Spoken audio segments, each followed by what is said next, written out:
Pagi belum benar-benar terang ketika roda gerobak kayu itu mulai berderit di sepanjang gang kecil di ujung pasar Banaran. Sarkum, pria kurus berkulit gelap dengan topi lusuh dan rompi robek, melangkah mantap sambil mendorong gerobaknya.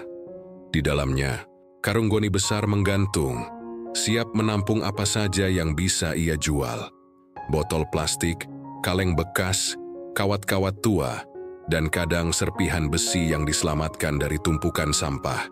Meski hidupnya sederhana, senyum tak pernah lepas dari wajahnya.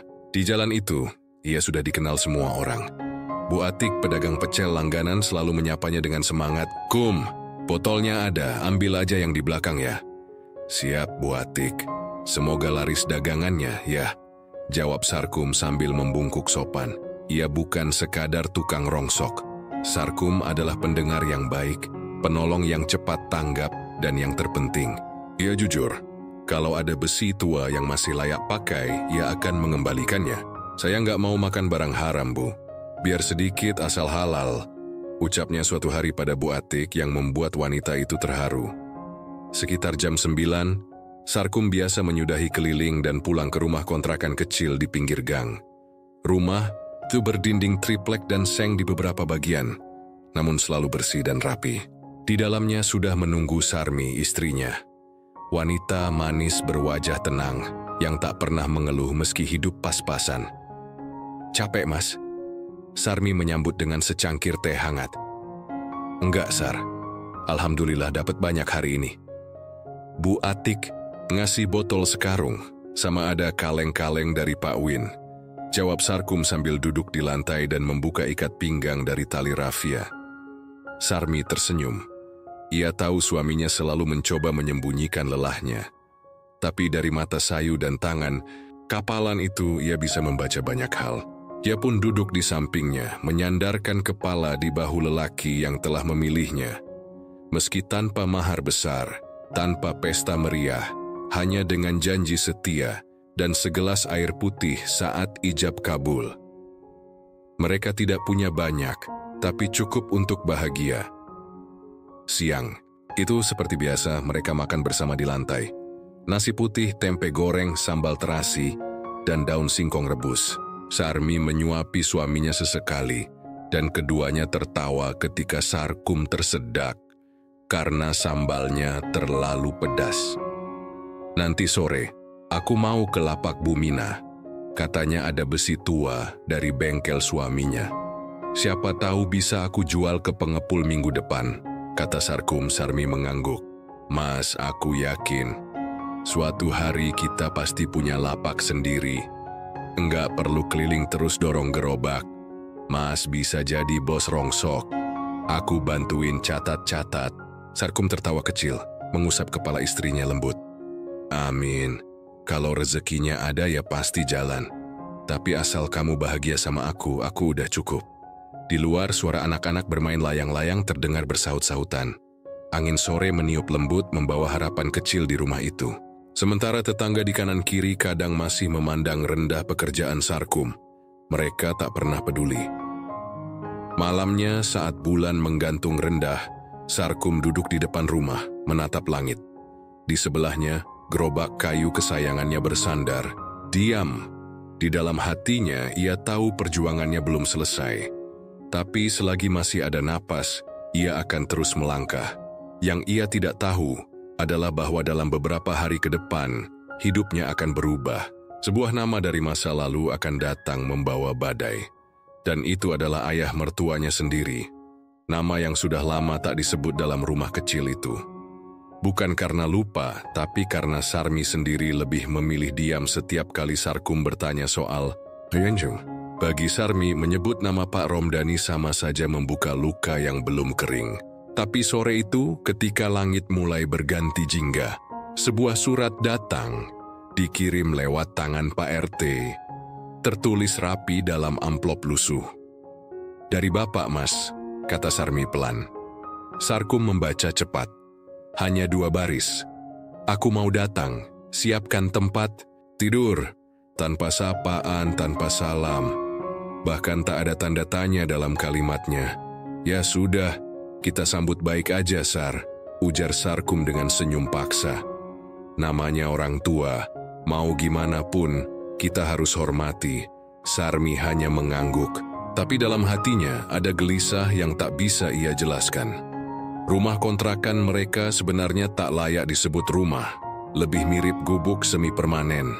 Luasnya hanya 4x6 meter. Satu ruang depan sebagai tempat tidur, makan, sekaligus ruang tamu. Di belakang dapur kecil berdinding seng dan kamar mandi dari bilik bambu. Tapi rumah itu bersih dan tertata. Ada taplak meja dari kain bekas, bunga plastik di botol kaca, dan foto nikah yang digantung dengan benang rafia. Setiap malam, sebelum tidur, Sarmi biasa duduk bersama Sarkum di teras mungil, menyesap teh manis sambil bercakap ringan. Impian mereka sederhana. Kalau nanti bisa beli tanah kecil, kita bangun rumah dari batako. Enggak usah mewah, yang penting ada halaman buat nanam cabai. Aku pengen punya kandang ayam juga, Mas, ucap Sarmi. Iya, Sar. Dan di depannya aku bikin lapak rongsok kecil. Nanti kamu yang nyatetin barang masuk dan keluar, sahut Sarkum sambil menyender di dinding. Kadang mereka tertawa membayangkan diri mereka menjadi juragan rongsok. Tapi di balik tawa itu, mereka tahu jalan ke sana tidak mudah. Terlebih, demi tetangga sekitar tak pernah benar-benar menganggap mereka layak. Bu Sulastri, tetangga depan rumah misalnya. Wanita itu dikenal doyan nyinyir dan merasa derajatnya lebih tinggi, hanya karena suaminya sopir truk perusahaan. Ia sering menyindir Sarmi saat menyapu halaman. Sarmi, suamimu itu kuat ya, keliling gerobak tiap hari. Nanti kalau sudah capek jangan nyusahin orang tua ya, ucapnya dengan tawa palsu. Sarmi hanya tersenyum hambar. Ia sudah terlalu sering mendengar sindiran semacam itu. Kadang ingin membalas, tapi ia ingat pesan ibunya dulu. Perempuan yang sabar itu lebih kuat dari yang bisa membalas. Di sisi lain, meski dihina, Sarkum tetap memperlakukan semua orang dengan baik. Ia yang pertama datang saat ada tetangga sakit. Ia yang bantu angkat galon tetangga janda. Bahkan anak-anak kecil memanggilnya Pakum dan sering ikut mendorong gerobaknya sambil tertawa. Satu-satunya hiburan mereka setiap minggu adalah ke pasar malam saat ada hiburan keliling. Mereka tak pernah belanja banyak, kadang hanya beli bakso tusuk atau cilok 2 bungkus. Tapi malam-malam seperti itu membuat Sarmi merasa seperti perempuan paling bahagia di dunia. Mas, kamu tahu nggak? Aku lebih senang digandeng kamu sambil dorong gerobak daripada digandeng orang kaya tapi hatinya pelit, bisik Sarmi di antara keramaian malam itu. Sarkum memandang istrinya lama, lalu mencium keningnya. Aku janji, Sar, aku akan buat kamu hidup layak, tapi semua butuh waktu. Namun waktu yang mereka miliki, rupanya sedang diintai badai. Sebab 2 hari setelah surat itu tiba, satu motor tua melaju di depan gang. Di atasnya duduk seorang pria berusia 60-an, berkemeja lengan panjang, dan tatapan tajam yang langsung menyapu halaman rumah kontrakan itu. Pak Romdani telah datang. Dan bersama kedatangannya, hari-hari tenang itu akan segera berubah. Motor tua itu berhenti tepat di depan rumah kontrakan. Suara remnya nyaring dan kasar. Dari atas jok, Pak Romdani turun dengan langkah kaku dan pandangan menilai. Ia memandang bangunan sederhana itu dengan alis mengernyit, seperti menakar seberapa hina tempat tinggal putri satu-satunya. Ini rumahmu, Sar? Tanyanya dengan suara datar, tanpa menatap Sarmi yang berdiri di ambang pintu. Iya, Pak. Sementara kami tinggal di sini dulu, jawab Sarmi pelan, berusaha ramah. Sarkum segera keluar menyalami sang mertua dengan sopan. Assalamualaikum, Pak. Monggo masuk, maaf tempatnya sempit. Pak Romdani tak menjawab salam, hanya mengangguk pelan sambil memandang wajah menantunya dari atas ke bawah. Tatapan yang tak bisa disalahartikan, penuh meremehkan. Ia masuk ke dalam rumah, lalu duduk di lantai dengan wajah tak puas. Gak ada kursi ya, tanyanya datar. Sarmi buru-buru mengambil bantal tipis sebagai alas duduk. Maaf, Pak, belum sempat beli kursi. Hai, Pak Romdani mendengus. Bukan belum sempat, Tapi memang gak akan pernah sempat kalau hidupmu begini terus. Nikah sama tukang rongsok ya begini, Sar. Susahnya kebangetan. Suasana langsung senyap. Sarkum yang sedang menuang teh untuk tamunya menghentikan gerakannya sejenak. Tapi ia tetap diam, menahan diri. "Pak, kami memang belum punya apa-apa. Tapi insya Allah pelan-pelan," kata Sarmi, mencoba menenangkan. "Pelan-pelan sampai kapan? Sampai kamu melahirkan anak sambil tidur di dapur? Atau sampai kalian dipaksa pindah karena kontrakan digusur?" bentak Pak Romdani. Nadanya tinggi, nadanya menyayat. Sarkum meneguk ludah.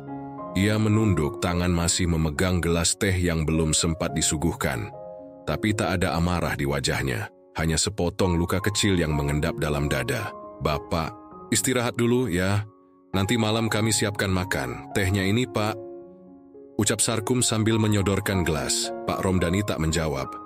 Ia hanya memandang tembok rumah lalu geleng-geleng kepala. "Miris, aku kasih anakku pendidikan, bukan buat tinggal di gubuk begini. Kalau tahu akhirnya begini, lebih baik dari dulu aku nikahkan kamu sama anak lurah." Sarmi menunduk. Matanya mulai berkaca-kaca, tapi ia tetap diam. Ia tahu, membantah ayahnya hanya akan memperkeruh suasana. Malamnya, makan malam yang biasanya penuh canda terasa hambar. Pak Romdani makan dengan lahap tapi tetap sambil mengomel. "Dulu kamu kuliah di kota, Sar. Bisa kerja kantoran, tapi kamu milih kawin sama pemulung. Ya beginilah jadinya." Sarkum berhenti mengunyah. Ia menatap nasi putih di piringnya. Lalu, "Sarmi," tapi ia tetap diam. Dalam hatinya, ia tahu, membalas hinaan hanya akan menambah api. Ia lebih memilih menelan rasa pahit itu diam-diam. Setelah makan, Pak Romdani tak membantu membersihkan. Ia langsung masuk ke kamar kecil yang disiapkan, melempar tasnya ke pojokan, dan menutup pintu keras-keras. Sarmi menghela napas panjang, lalu duduk di lantai dengan lelah. Maaf ya," bisiknya lirih. Sarkum tersenyum kecil. "Enggak apa-apa, Sar. Aku tahu kamu juga bingung, tapi aku kuat, insya Allah aku kuat." Sarmi menggenggam tangan. Suaminya erat. Malam itu mereka berdua tidur lebih larut dari biasanya. Berbagi kesunyian yang tak mampu diucapkan. Di luar suara jangkrik bersahutan. Tapi di dalam rumah hanya ada diam yang panjang. Hari-hari berikutnya tidak lebih baik. Pak Romdani tinggal selama beberapa minggu. Setiap pagi ia duduk di teras dengan wajah masam, menyaksikan menantunya mendorong gerobak keluar gang. Ia tak pernah menyapa, hanya mencibir pelan, kadang dengan kata-kata menyakitkan yang sengaja diucap keras agar didengar tetangga. Zaman sekarang, orang hidup kok masih milih ngais sampah? Nggak malu ya? Atau, kalau nggak bisa kasih anakku hidup layak, mendingan pergi aja sekalian. Bu Sulastri tentu tak ketinggalan ikut menambah bumbu. Ia sering melirik ke arah rumah Sarkum sambil berbisik ke tetangga lainnya. "Tuh, ayahnya Sarmi aja nggak sudi tinggal sama menantunya. Pasti nyesel ngasih anak ke pemulung." Dan desas-desus itu mulai menyebar, merembes ke telinga orang-orang. Tapi di tengah semua itu, Sarkum tetap bekerja. Tetap mendorong gerobak, tetap tersenyum, tetap menyapa semua orang. Karena ia percaya, badai pasti akan reda. Asal ia tidak berhenti melangkah. Tapi ia belum tahu, badai sebenarnya baru akan dimulai. Karena Pak Romdani belum selesai. Ia akan melakukan lebih dari sekadar menghina. Ia akan memfitnah. Dan itu hampir membuat Sarmi meninggalkannya. Hari itu cuaca mendung. Awan kelabu bergantung rendah di langit, seperti pertanda buruk yang tak bisa dihindari. Sarkum baru saja kembali dari perjalanan panjang mengelilingi kampung, mengumpulkan barang bekas, botol plastik, besi tua, kardus dari warung-warung kecil. Gerobaknya penuh tapi hatinya kosong. Sesampainya di rumah, ia mendapati Sarmi sedang menangis di dapur. Wajahnya tertunduk dalam genangan air mata. Pak Romdani duduk di kursi rotan reyot yang dipinjam dari tetangga, dengan tangan terlipat di dada dan wajah dingin seperti batu. "Ada apa, Sar?" tanya Sarkum panik, meletakkan gerobak di depan rumah. Sarmi tak menjawab. hanya suara isaknya yang terdengar. Pak Romdani mengangkat alis dan menatap menantunya dengan sinis. Aku sudah lama curiga, Kum. Tapi tadi siang aku lihat sendiri. Kamu mampir ke rumah janda di ujung gang itu. Simbok Jumi. Lama sekali di dalam. Apa kerjamu cuman ngumpulin rongsok? Atau ada kerjaan lain? Ucapnya tajam, menekan setiap kata. Sarkum terdiam. Tak percaya dengan apa yang baru saja dituduhkan. Pak, jangan main tuduh. Saya mampir ke rumah Bu Jumi karena dia panggil. Dia mau jual lemari kayu bekasnya. Saya cuma tawar-menawar. Itu pun pintunya terbuka lebar. Jelas Sarkum masih berusaha tenang. Ah, lemari. Atau hatinya yang kamu tawar? Hah? Tuding Pak Romdani. Sarmi hanya terdiam. Matanya menyimpan bingung dan curiga yang bercampur jadi satu. Ia ingin percaya suaminya, tapi bayangan kata-kata ayahnya seperti ular yang membelit pikirannya. Pak, saya nggak pernah macam-macam. Lanjut Sarkum, saya cari uang buat makan. Bu Jumi tahu itu. Tanya saja langsung ke dia. Pak Romdani tertawa pendek. Orang kayak kamu pasti bilang begitu. Tapi mata orang tua nggak bisa dibohongi. Dari awal aku udah bilang, kamu itu nggak pantas untuk anakku. Perkataan itu menusuk, lebih dalam dari caci maki biasa. Sarkum merasa dadanya dicekik. Tapi ia tahu, kalau ia meledak sekarang itu hanya akan memperburuk keadaan. Sarmi akhirnya angkat bicara. Mas, benar kamu nggak ngapa-ngapain? Tatapan Sarkum berubah sendu. Ia mendekati Sarmi, menggenggam tangan istrinya yang gemetar. Demi Allah, Sar, aku nggak macem-macem. Kamu tahu aku seperti apa. Kita hidup susah, tapi aku nggak pernah selingkuh. Aku cuman kerja.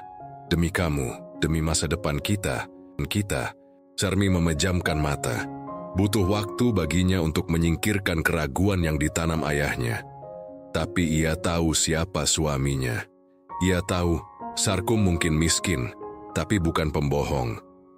Pak Romdani berdiri dengan marah. Kalau kamu masih mau percaya sama tukang rongsok ini, silakan. Tapi jangan harap aku akan tinggal lebih lama. Aku nggak sanggup lihat anakku hidup seperti ini. Dihina orang kampung, dijadikan bahan gunjingan. Sambil mengemasi barang-barangnya, Pak Romdani menambahkan satu kalimat terakhir yang mengguncang. Aku lebih baik anggap kamu bukan anak lagi, daripada lihat kamu menderita terus dengan lelaki rendahan ini. Dan begitu saja ia pergi. Naik motor tuanya membelah gang sempit tanpa menoleh ke belakang. Menyisakan rumah kontrakan yang kini sunyi, lebih sunyi dari sebelumnya. Malam itu Sarmi dan Sarkum duduk di bawah lampu redup. Tak ada teh hangat, tak ada tawa. Hanya kesunyian yang mengendap seperti kabut. Mas, maaf, aku sempat ragu, ucap Sarmi dengan suara parau. Sarkum menggeleng. Kamu nggak salah, Sar. Bapak kamu pintar bicara, tapi aku percaya waktu akan buktiin semua. Aku nggak punya apa-apa untuk dipegang, selain kejujuran dan kesungguhan. Sarmi bersandar di bahu suaminya. Dalam diam, mereka saling menguatkan. Karena badai belum usai, mungkin baru saja dimulai. Namun justru dari luka itu, Sarkum mulai berubah. Ia menyadari bahwa hinaan tak bisa dijawab dengan amarah, tapi dengan bukti. Mulai esok harinya ia bekerja lebih keras. Ia bangun lebih pagi, menjangkau wilayah lebih jauh. Ia mulai menabung sedikit demi sedikit. Ia belajar cara memilah barang lebih efisien dan menjalin hubungan baik dengan pemilik gudang barang bekas yang lebih besar. Ia tak mau jadi sekadar tukang rongsok, ia ingin jadi bos rongsok. Tapi jalannya masih panjang, dan fitnah bukan satu-satunya ujian yang akan datang. Hari-hari berlalu dengan ritme yang makin padat. Sarkum bangun sebelum azan subuh, menyeduh kopi sendiri karena tak tega membangunkan Sarmi yang sedang hamil muda. Setelah salat, ia dorong gerobaknya keluar gang, menembus pagi yang dingin dan jalanan becek bekas hujan semalam. Ia mulai merambah kampung-kampung baru, hingga ke pinggiran pasar dan perumahan kecil. Semakin banyak orang mengenalnya. Beberapa pemilik warung bahkan menyimpankan kardus dan botol plastik khusus untuknya. Bukan karena iba, tapi karena mereka melihat kerja keras yang tak pernah berhenti. Maskum, ini ada kipas angin rusak. Masih, Cung mau? Tanya Bu Juminten, pemilik warung kelontong. Mau Bu, nanti bisa saya lebur, jual ke pengepul besi. Jawabnya dengan senyum penuh syukur. Ia juga mulai mencatat barang-barang yang laku lebih mahal. Kawat tembaga dari kabel rusak, mesin, cuci rusak, bahkan seng bekas genteng bocor. Sarkum pelan-pelan belajar, bukan hanya mengangkut tapi menilai-nilai barang. Tak jarang, ia bongkar sendiri di rumah, pisahkan komponen-komponen berharga. Suatu hari ia bertemu Pak Bairun, pemilik gudang besar di ujung pasar. Orang itu awalnya enggan menanggapi, tapi setelah beberapa kali melihat konsistensi Sarkum, akhirnya ia membuka pintu. Kamu kayaknya rajin. Tiap hari saya lihat dorong gerobak. Mau kerja sama? Tanya Pak Bairun suatu siang. Maksudnya gimana Pak? Kamu kumpulin barang dari kampung, nanti store ke saya. Saya kasih harga borongan, gak usah repot tawar-menawar. Mata Sarkum berbinar. Tawaran itu bukan hanya memperluas pasar, tapi juga membuka peluang tetap, penghasilan yang lebih stabil. Mulailah Sarkum mengatur ritme baru. Ia tak hanya mencari, tapi mulai membangun kepercayaan. Kepercayaan dari pengepul, dari pelanggan, dari tukang-tukang yang mulai mengenalnya sebagai pekerja keras dan jujur. Namun seperti kata pepatah, saat engkau mulai naik, angin iri hati mulai berembus. Di gang tempatnya tinggal, suara-suara sumbang mulai terdengar. Bu Sulastri tentu tak tinggal diam. Wah, si tukang rongsok sekarang gayanya beda.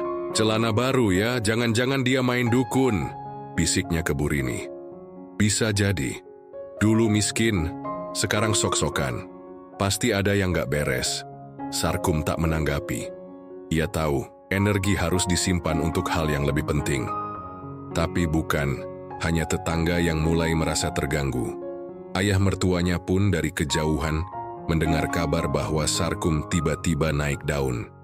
Dan tentu saja Pak Romdani tak percaya itu murni hasil kerja keras. Ia kembali datang ke rumah mereka, kali ini tanpa salam.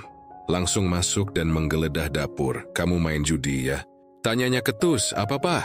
Sarkum terkejut. Orang kayak kamu nggak mungkin tiba-tiba punya uang. Jangan bodohi aku.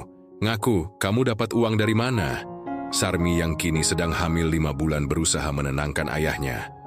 Tapi seperti biasa, teomelan dan prasangka Pak Romdani jauh lebih kuat dari logika. Aku kerja Pak, sama seperti biasa. Cuma lebih giat. Dan ada orang yang percaya sama aku. Jelas, Sarkum pelan. Pak Romdani menggeleng keras. Orang kayak kamu gak akan bisa sukses. Dunia ini keras, kerja keras saja gak cukup. Harus cerdas. Dan kamu jelas bukan orang cerdas. Sarkum menunduk. Tapi kali ini dalam hatinya, ada nyala kecil yang tumbuh. Ia mulai sadar bahwa tidak semua orang akan mengerti perjuangannya. Bahkan orang yang seharusnya menghargai dan mendoakannya, justru jadi duri dalam langkahnya. Namun ia tak ingin membalas. Karena kini ia punya mimpi. Ia ingin punya lapak sendiri. Punya tempat luas untuk menampung barang. Ia ingin merekrut pemuda-pemuda kampung yang pengangguran. Ia ingin membuktikan bahwa tukang rongsok bukan pekerjaan hina. Bahwa dari sampah pun ada masa depan. Malam itu, ia duduk di depan rumah, memandangi bintang yang jarang tampak. Sarmi menyusul dengan membawa selembar tikar dan segelas air hangat. Mas, kamu capek ya sih? Tanyanya lembut. Sarkum mengangguk. Capek. Tapi lebih capek waktu dihina dan dianggap nggak berguna. Sarmi menggenggam tangan suaminya. Kita jalan terus ya, meski lambat yang penting sampai. Dan Sarkum tersenyum. Sebuah senyum yang tak lagi rapuh, tapi mulai mengeras oleh tekad karena ini bukan hanya tentang harga dirinya sebagai lelaki. Ini tentang membuktikan pada dunia bahwa dari tumpukan rongsok, dia bisa membangun harapan. Pagi itu, angin semilir membawa aroma tanah basah. Sarkum berdiri di depan sebidang tanah kosong tak jauh dari rumah kontrakannya. Lahan itu dulunya tempat mangkal ojek yang tak lagi dipakai. Kotor dan berdebu, tapi bagi Sarkum, Itu lebih dari sekadar tanah. Itu adalah awal dari mimpi yang mulai menjelma nyata. Ia sewa lahan itu dari Pak RT dengan harga murah, hasil negosiasi berhari-hari. Ia bersihkan sendiri, angkut sampahnya, dan mulai mendirikan tenda dari terpal bekas. Sebuah meja kecil dibangun dari papan kayu rongsokan. Ia tulis sendiri dengan cat putih, "Lapak Rongsok Kumandang." "Mas, yakin gak terlalu cepat buka sendiri?" tanya Sarmi yang kini perutnya semakin membesar. Sarkum tersenyum sambil merapikan kardus. "Kalau nunggu siap terus, kita nggak akan pernah mulai. Yang penting jalan dulu, rezeki ikut belakangan." Hari-hari berikutnya, ia mulai belanja barang rongsokan dari warga sekitar. Ia pasang pengumuman di tiang listrik, ia datangi tukang-tukang bangunan. Ia bahkan titip pesan ke warung agar jika ada kulkas rusak atau seng bocor, dibawa ke lapaknya. Tak lupa, ia simpan sedikit dari keuntungannya tiap minggu untuk membeli timbangan digital bekas dan mesin pres sederhana. Yang tak ia sangka, sejak lapaknya mulai ramai, muncul rasa tak suka dari pengepul lama di sekitar pasar. Salah satunya adalah Suparta, pengepul senior yang merasa wilayahnya mulai terganggu. Kum, jangan sok buka lapak di sini. Ini wilayah gua, bro. Lu pikir gampang jadi pengepul? Butuh modal, butuh jaringan. Gak cukup cuman modal dorongan dan nekat. Hardik Suparta suatu sore ketika lapak Kumandang mulai menarik perhatian. Sarkum menatap tenang. "Saya nggak ganggu siapa-siapa, Pak. Saya beli dari yang datang. Saya nggak rebut pelanggan orang. Tapi lo bikin harga pasar rusak. Jangan main harga murah kalau nggak ngerti jalur distribusi." Suparta menunjuk hidungnya dengan jari telunjuk yang gemetar. Sarkum menahan diri. Ia tahu pertengkaran seperti ini bisa menjatuhkan harga dirinya. Tapi ia juga paham, ketika seseorang terusik berarti usahanya mulai terasa. Namun ternyata ancaman Suparta tak berhenti di situ. Malam harinya lapak Kumandang dilempari batu, terpal robek, papan nama jatuh, dan beberapa barang hilang. Sarkum terdiam di depan lapak yang hancur itu. Bibirnya gemetar menahan marah. Sarmi datang tergopoh-gopoh. "Mas, siapa yang ngelakuin ini?" Sarkum menunduk. "Mungkin ini harga dari langkah maju, tapi kita nggak boleh mundur." Keesokan harinya, ia bangun lebih awal, memperbaiki tenda dan papan nama.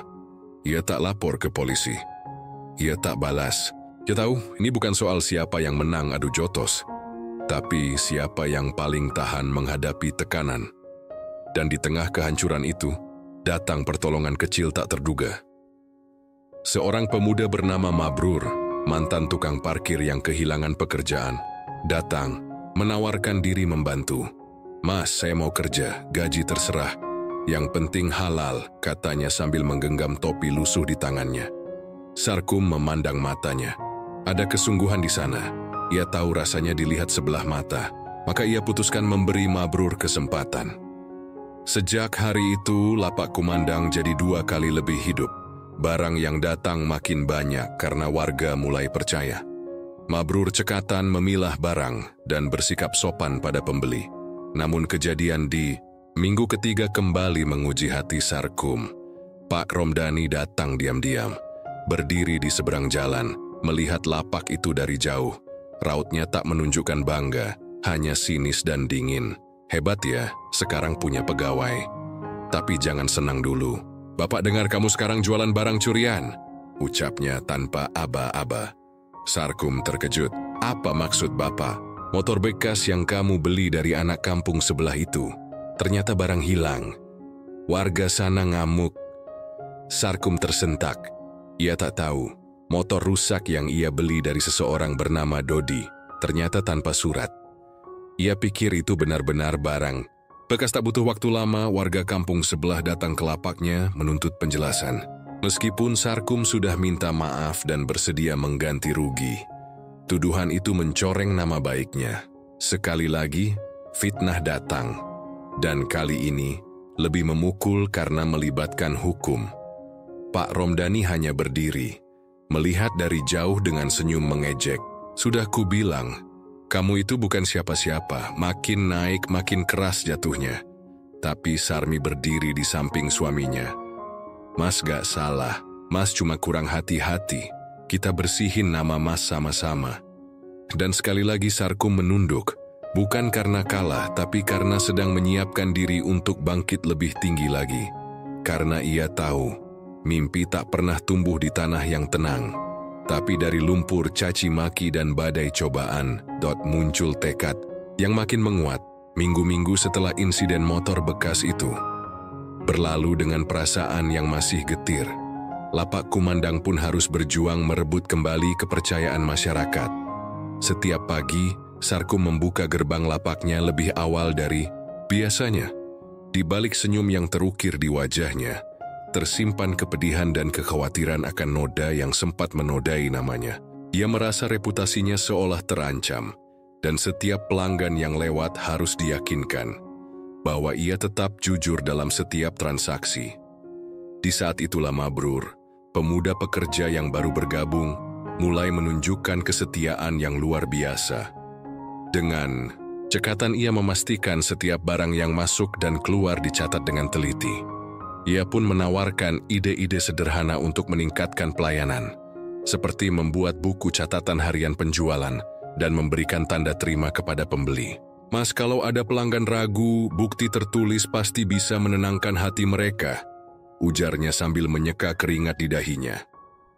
Kisah usaha keras itu mulai sampai ke telinga salah seorang investor kecil dari kota, bernama Warsito. Warsito, seorang pengusaha muda yang dulunya juga pernah mengalami masa sulit, melihat potensi dalam semangat serta kejujuran Sarkum. Ia mendekat, mengajak berbincang di sebuah warung kopi dekat pasar. "Kum, saya lihat dari langkah dan tekad, lo ada sesuatu yang istimewa di balik gerobak dan lapak ini. Saya mau bantu. Bukan dengan uang banyak, tapi dengan cara memberi modal kecil agar usaha lo bisa berkembang," tawar Warsito sambil menatap tajam ke mata Sarkum. Pertemuan itu memberikan harapan baru. Dengan modal dari Warsito, Sarkum bisa membeli peralatan yang lebih layak, seperti timbangan digital yang akurat dan kotak penyimpanan khusus untuk barang-barang yang nilainya sudah tinggi. Sarmi yang selama ini selalu mendukung, tersenyum penuh ruh. Ia percaya bahwa segala cobaan harus dihadapi dengan keyakinan dan kesabaran. Meski begitu, badai dari luar masih belum berakhir. Pak Romdani yang mendengar kabar tentang kemajuan usaha Sarkum, semakin giat menyebar bisik-bisik ke tetangga dan kerabatnya. Suatu siang saat Sarkum sedang sibuk memeriksa stok barang di lapak, seorang tetangga mendekat dengan wajah muram. "Kum, dengar-dengar Bapak Romdani bilang, kalau lo terus naik daun, jangan heran kalau nanti Sarmi bakal pindah ke keluarga lain yang lebih cerdas," ujar tetangga itu dengan nada mengejek. Ujaran itu menggunung di hati Sarmi, yang sudah lama merasa tertekan oleh sikap keras kepala ayahnya sendiri. Malam itu, saat mereka sejenak menyepi di belakang rumah kontrakan kecil, Sarmi meneteskan air mata. "Mas, aku takut suatu hari nanti, ku jadi terjebak antara dua dunia. Di satu sisi aku cinta padamu, tapi di sisi lain, bisakah kita bertahan jika ayahku terus merusak ini?" tanyanya lirih. Sarkum meraih tangan Sarmi dengan lembut. "Sar, percayalah, kita mungkin pernah diuji oleh waktu dan omongan orang, tapi cinta kita dan kerja keras yang kita tanam akan selalu jadi bukti nyata. Aku takkan pernah menyerah. Kita akan buktikan bahwa usaha ini benar-benar halal dan berhasil. Suatu hari nanti ayahmu pun akan melihat betapa gigihnya kita berjuang." Hari demi hari berlalu. Lapak kumandang mulai dipenuhi pelanggan yang datang dengan kepercayaan yang tumbuh perlahan. Bantuan dari Warsito membuat sistem usaha semakin teratur. Mabrur, yang kini menjadi asisten andalan, terus memupuk kepercayaan masyarakat dengan senyuman tulusnya. Kabar tentang lapak yang jujur dan murah hati mulai menyebar ke wilayah tetangga. Pak Romdani, yang biasanya menonton dari balik jendela rumah Sarmi, tampak semakin murka. Namun, setiap hinaan yang dilemparkannya seakan tenggelam oleh arus kesuksesan kecil yang menular pada masyarakat. Tanpa disadari, usaha Sarkum bukan hanya membersihkan namanya, tapi juga menyatukan tekad untuk bangkit dari keterpurukan. Di malam yang dingin, saat langit terselubung awan kelabu, Sarkum masih duduk di depan lapaknya, menghitung setiap lembar kertas penjualan, sembari melamun kecil. Ia tahu, jalan menuju sukses belum berakhir. Masih banyak rintangan dan celah yang harus diperbaiki. Namun, dia tak gentar menghadapi setiap cobaan. Mas, nanti kita akan punya lapak yang lebih besar. Dan mungkin suatu hari nanti ayahmu sendiri akan bangga melihat apa yang sudah lo capai. Bisik Mabrur yang kini bergabung mendekat, seolah menjadi pengingat bahwa setiap derita pasti ada akhirnya. Sarkum mengangguk pelan dengan satu tekad yang kuat dan hati yang bersih. Ia yakin bahwa dari kegelapan fitnah akan muncul cahaya harapan yang sesungguhnya. Sang mentari esok memang terbit, namun tidak semua sinarnya membawa kehangatan. Beberapa hanya membakar luka yang belum sembuh, seperti yang dialami Sarkum di pagi itu. Hari di mana ia seharusnya berbahagia, justru harus merasakan patah hati dari orang yang selama ini ia hormati.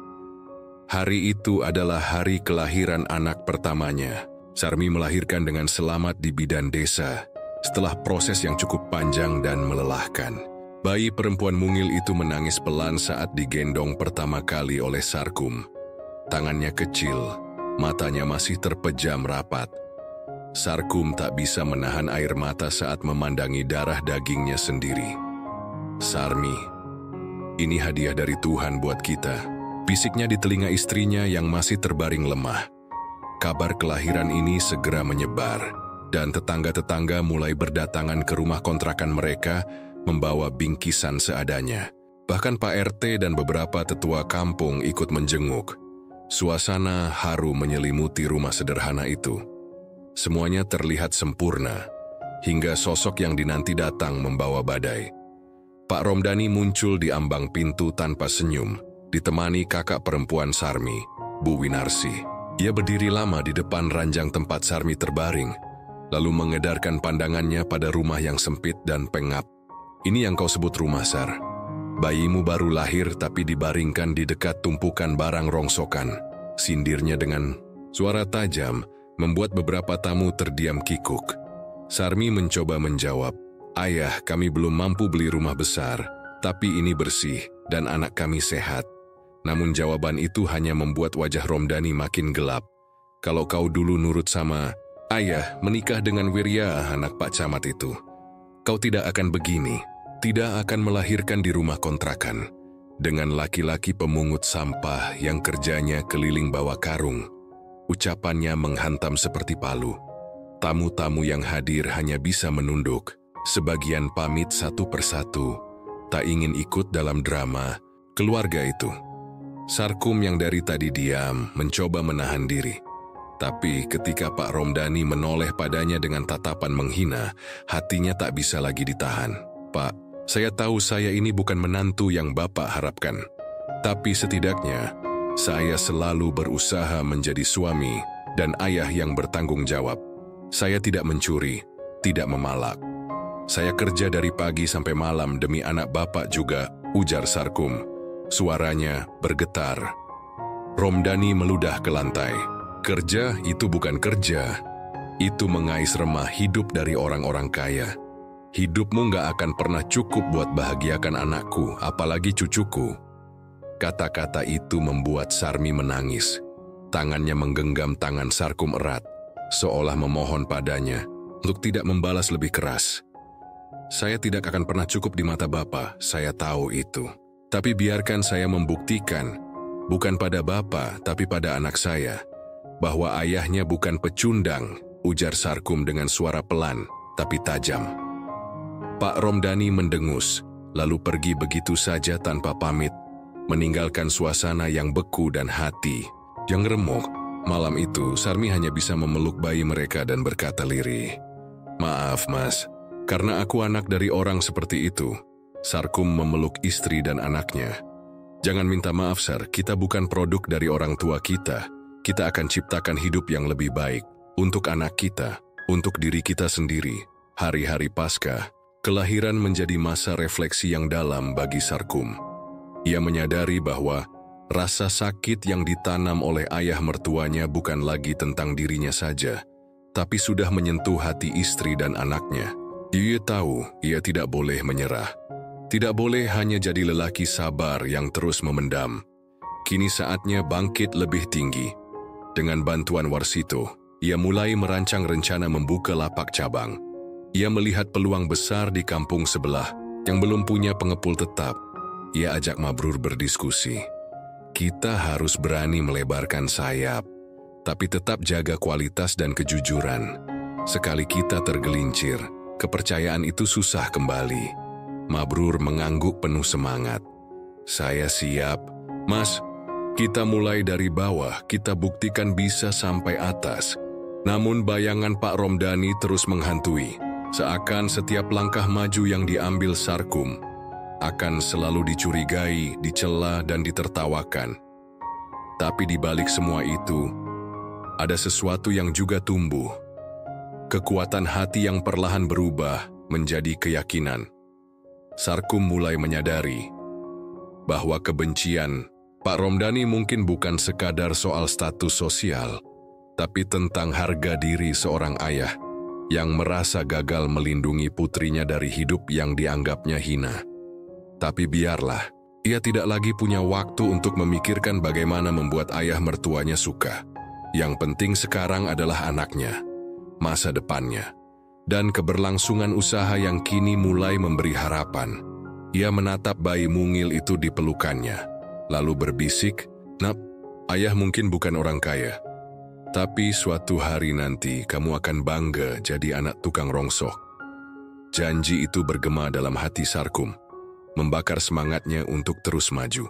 Beberapa minggu setelah kelahiran putrinya, ia mulai menata rencana besar yang selama ini dipendamnya.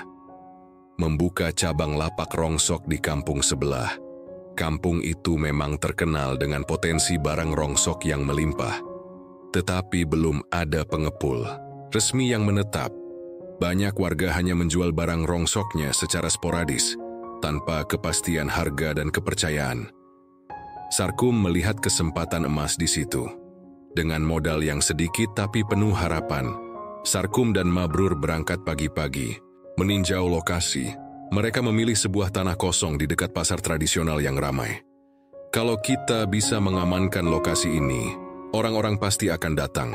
Karena dekat pasar, pelanggan dan penjual bisa mudah menjangkau, ujar Sarkum dengan wajah bersemangat. Namun, langkah mereka tidak semudah yang dibayangkan. Beberapa warga yang sudah pernah berurusan dengan pengepul lain atau yang pernah punya pengalaman buruk dengan bisnis rongsok masih enggan percaya. Bahkan ada beberapa pengepul pesaing yang datang mengintimidasi, berusaha menggagalkan rencana Sarkum. Suatu sore saat Sarkum dan Mabrur sedang membersihkan lahan yang akan dijadikan lapak, dua pria bertubuh besar datang mendekat. Mereka mengenakan jaket kulit lusuh dan wajah garang. "Hei Sarkum, kami dengar lu mau buka lapak di sini. Ini wilayah kami, jangan macam-macam," ujar salah satu pria dengan nada mengancam. Sarkum menghela napas, berusaha tetap tenang. "Kami bukan mau ribut, cuma mau bisnis jujur, sama seperti lo. Kalau mau kita bisa kerja sama," jawabnya dengan rendah hati. Tapi pria itu malah tertawa sinis. "Kerjasama, lo cuma tukang rongsok, jangan sok pinter. Lo nggak bakal kuat bertahan di sini." Mabrur menatap Sarkum dengan gelisah, tapi Sarkum sudah pasang muka tegas. "Saya nggak takut, saya akan buktikan. Bisnis ini bisa berjalan dengan baik kalau dikelola jujur dan keras." Hari-hari selanjutnya Sarkum dan Mabrur semakin giat mengumpulkan barang rongsok dengan cara yang lebih rapi dan transparan. Mereka menyediakan catatan yang jelas, menerima barang dari warga dengan harga yang adil, dan memberikan kwitansi yang sah. Sedikit demi sedikit kepercayaan warga mulai tumbuh. Sarmi yang sejak kelahiran bayi mulai ikut membantu dengan mengatur administrasi kecil di lapak utama, juga menjadi penyemangat keluarga. Meskipun lelah mengurus bayi dan rumah, ia tetap memberikan dukungan penuh pada Sarkum. Namun tak lama kemudian fitnah kembali datang. Kali ini bukan dari ayah mertuanya secara langsung, tetapi dari kabar yang disebar oleh beberapa orang yang iri melihat keberhasilan Sarkum. Desas-desus bahwa Sarkum menjual barang rongsok hasil curian mulai beredar. Bahkan, sebuah gosip menyatakan bahwa Sarkum menggunakan uang haram dari penipuan untuk memperbesar usahanya. Kabar itu sampai ke telinga beberapa pelanggan yang kemudian menjauh. Sarkum merasa sangat terpukul, tapi kali ini ia tidak sendirian. Warga yang sudah merasakan ketulusan, Sarkum membela dan membantunya membersihkan namanya. Di tengah badai itu, Warsito datang dengan ide cemerlang. Kita harus buat sistem pengawasan yang transparan dan terbuka. Ajak warga untuk melihat langsung proses kita. Kalau mereka yakin, rumor akan sirna. Sarkum pun mengadakan pertemuan kecil di lapak baru bersama warga. Ia menjelaskan langkah-langkah usaha yang dilakukan, menunjukkan catatan keuangan, bahkan mengajak mereka memeriksa barang yang masuk dan keluar. Beberapa warga yang skeptis akhirnya mulai berubah pikiran. Dukungan itu memberikan tenaga baru untuk Sarkum. Ia semakin yakin, usaha yang dibangun dengan kejujuran akan mampu menyingkirkan segala fitnah.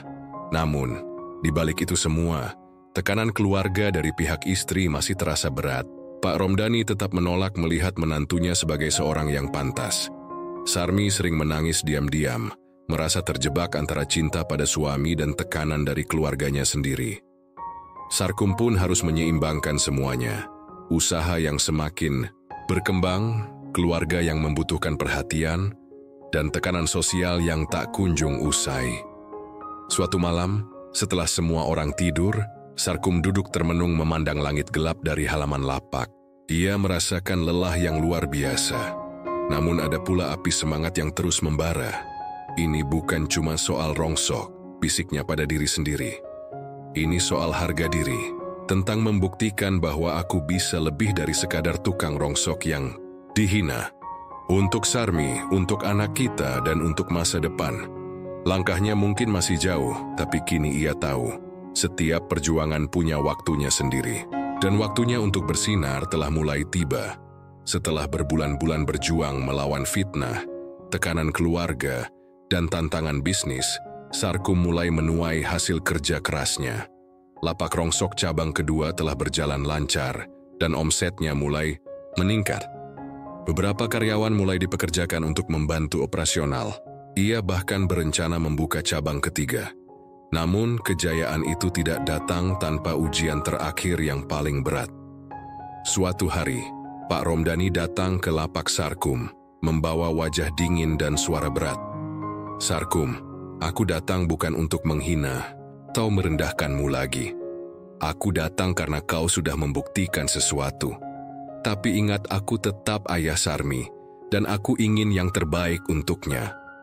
Sarkum terdiam sejenak, tidak menyangka ayah mertuanya datang dengan nada seperti itu.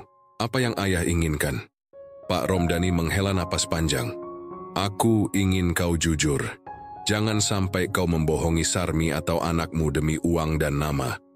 Aku tak mau mereka terluka karena keputusanmu." Sarkum mengangguk pelan. "Saya janji, Pak. Saya hanya ingin hidup yang jujur dan layak untuk keluarga saya." Hari itu menjadi titik balik. Hubungan antara Sarkum dan ayah mertuanya mulai membaik secara perlahan, meski belum sepenuhnya hangat. Namun yang terpenting, Sarkum merasakan beban yang selama ini mengikat mulai terangkat. Di sisi lain, Sarmi yang selama ini menjadi penopang dan penguat, merasa bangga pada suaminya. Mereka merayakan kelahiran anaknya dengan sederhana, namun penuh kebahagiaan. "Sarkum, aku tahu perjalanan ini berat, tapi kamu berhasil menunjukkan bahwa asal kita bukan penghalang untuk meraih mimpi," kata Sarmi, mata berkaca-kaca. Sarkum tersenyum. "Semua berkat dukunganmu, Sar. Aku tidak akan sampai di sini tanpa kamu." Kini Sarkum bukan lagi pria yang hanya dikenal sebagai tukang rongsok biasa. Ia adalah bos rongsok dengan karyawan banyak. Dengan nama yang mulai dihormati di kampung-kampung, sekitar ia mulai merintis usaha pengolahan limbah dan daur ulang yang lebih modern, membuka lapangan kerja bagi banyak warga. Dari lelaki yang dulu dihina dan diremehkan, ia berubah menjadi sosok yang menginspirasi. Namun di balik itu semua, Sarkum tetap rendah hati dan tidak melupakan asal-usulnya. Ia sering mengingatkan karyawannya, "Jangan pernah merasa kecil karena pekerjaanmu. Yang penting adalah kejujuran dan kerja keras." Perjalanan hidup Sarkum mengajarkan banyak orang bahwa kesabaran dan kegigihan adalah kunci keberhasilan. Meski dihina, dicaci, dan difitnah, jika hati tetap teguh dan niat tulus, maka kemenangan pasti datang. Sementara itu, ayah mertuanya yang dulu penuh kebencian kini mulai membuka diri. Ia menyadari bahwa menghina dan merendahkan bukan jalan keluar, melainkan mendukung dan percaya kepada menantu bisa membawa kebaikan lebih besar. Suatu sore, Pak Romdani datang ke rumah Sarkum dengan membawa hadiah kecil untuk cucunya.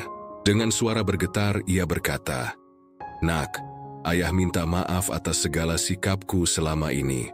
Semoga kita bisa mulai lembaran baru." Sarkum menatap mata ayah mertuanya, lalu merangkulnya erat. "Ayah, kita semua keluarga. Kita jalani bersama, dan saya siap belajar dari ayah." Akhir kisah ini bukan sekadar tentang seorang tukang rongsok yang menjadi bos. Ini adalah kisah tentang hati yang tidak pernah menyerah, cinta yang melampaui hinaan, dan keluarga yang akhirnya bisa bersatu dalam ikatan yang kuat. Sarkum memandang keluarganya, tersenyum lega. "Ini baru permulaan," katanya pelan.